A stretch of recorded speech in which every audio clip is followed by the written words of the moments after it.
13 अक्टूबर 1972। हमारा चार्टर्ड विमान मेरी रग्बी टीम, दोस्तों और परिवार को लेकर शानदार एंडीज पर्वतों के ऊपर उड़ान भर रहा था। केबिन में हंसी गूंज रही थी, क्षितिज पर सपनों के रंग बिखरे थे। फिर एक ओग्लू शाइटलमी शोर, जहाज शिवरिंग गया, आइस और चट्टानों से टकराकर धातु चीख उठी। हम हिंसक रूप से इधर उधर फेंक दिए गए। दुनिया एक अराजक धुंधली सी हो गई। सन्नाटा छा गया, भारी और द्रुत शीतन केवल इंजर्डों की कराह से ही टूटता हुआ। हम जिंदा थे, हाँ, लेकिन सभ्यता से कोसों दूर एक आइसीले बंजर भूमि पर क्रपेडे हुए थे।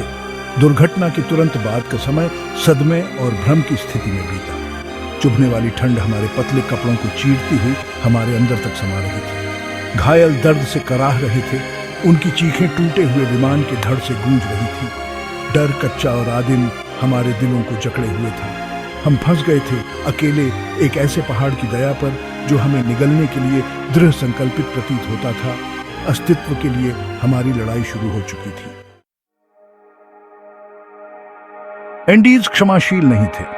दिन के समय बर्फ से टकराकर सूरज की रोशनी आंखों को चौंधिया देती थी, जबकि रात हमें एक कोल्डे अंधेरे में धकेल देती थी। तापमान गिर गया, हमारे आश्रय को आइसीली कब्र में बदल दिया।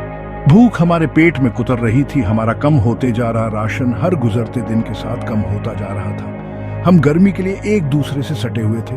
हमारे शरीर बेकाबू होकर शिवरिंग रहे थे। दुर्घटना ने कई जिंदगियां छीन ली थी, हमारे दिलों में एक गहरा वाउंड छोड़ दिया था।